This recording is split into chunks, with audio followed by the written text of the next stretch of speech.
Hello, everyone. Mad Dog here. I hope you all have had a decent week and are looking forward to the weekend coming up. I've had a pretty decent week. It wasn't that exciting, although it does seem that both my wife and I have sinus infections caused by the smoke from all the all the forest fires that have been going on here in Colorado and other places. If you're in an area that has been affected by a fire, I hope you're safe. And I hope that you're staying healthy with the smoke and all of that. I didn't have a whole lot I wanted to talk to you about today. Didn't have a whole lot planned, but I know it's been now more than a week since I posted something, so I figured I'd post something for you. Just like I said, I didn't have a whole lot I wanted to talk to you about. One thing that did happen to me this week, or that I did this week. There we go. Didn't happen to me. Finishing a book doesn't happen to someone. It's something you do. It doesn't happen to you. But anyway, I finished reading Redshirts by John Scalzi, which was the first time I'd actually ever read it all the way through. I was in a book club down in Arizona where we read it as a group back in about 2013, which I didn't finish the book for reasons that I now do not understand, because it actually is a very good book, I think. Very fun read, lots of laughs in there. It's a perfect Star Trek parody in a lot of ways, but it also has a lot of deeper philosophical stuff that goes on in there. And I personally found there's three codas, and kind of a book with three endings. People are like, well, why does it need three endings? Well, there's a reason why if you're into the book at all. But the last one I felt had a very touching ending that was quite emotional. My wife even told me that the first time she read it, she wanted to cry, and I can understand why. It's very emotional, very touching, and everybody does seem to get a happy ending at the end, and I kind of like that. It's not like a perfect ending for everyone, but everyone gets a happy ending. Things work out well for everyone once everything is resolved, and some of the things are resolved in a very interesting way. I think it's a book that's well worth reading, especially if you're if you can read your science fiction with a sense of humor, which I know some people can, but some people can't. Some people are like, "Whoa, it's not supposed to be funny." Well, why not? You know, there's lots of good science fiction out there that isn't 100% serious.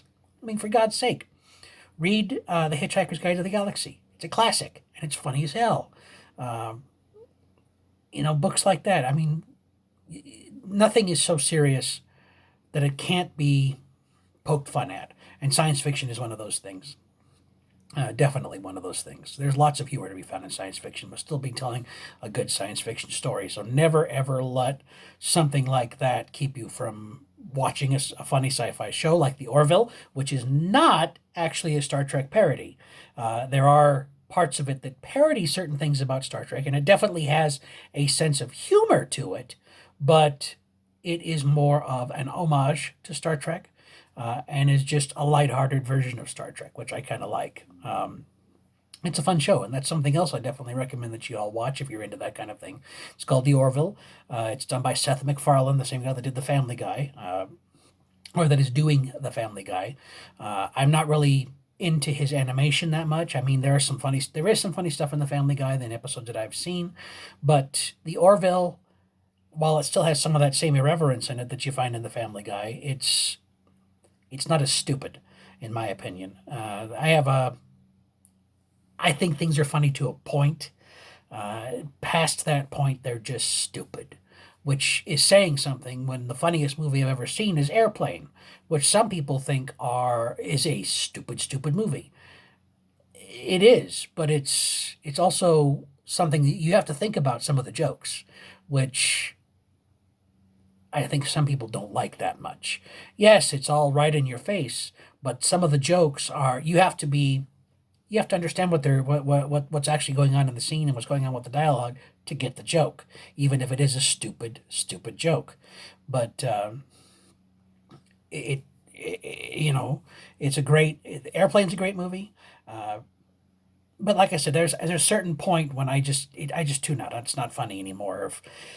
if they're just going totally stupid.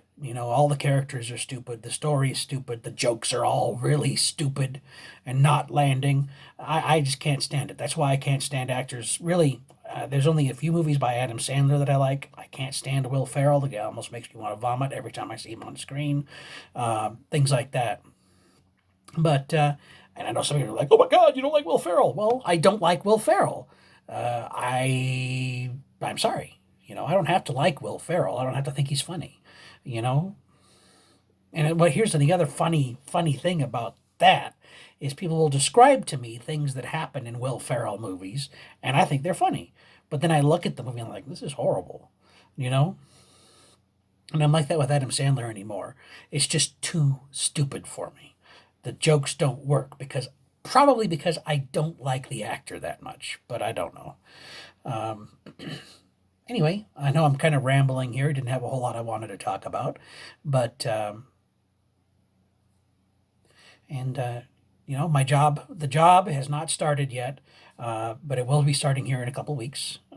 Either on the 14th of September or the 21st of September. I'm kind of hoping for the 21st because the weekend before the 14th is the weekend that my wife and I are going down to Arizona to get the rest of our belongings and to hang out with some friends. If it's the 21st, we'll have a little bit more time to kind of to get back home, and I won't be so much of a zombie on my first day of work. And it's important since the job is going to be starting at 6:30 in the freaking morning. But anyway, I hope you all have a great rest of your day, a good weekend, and I'll talk to you again sometime next week. This is Mad Dog signing off. Goodbye for now.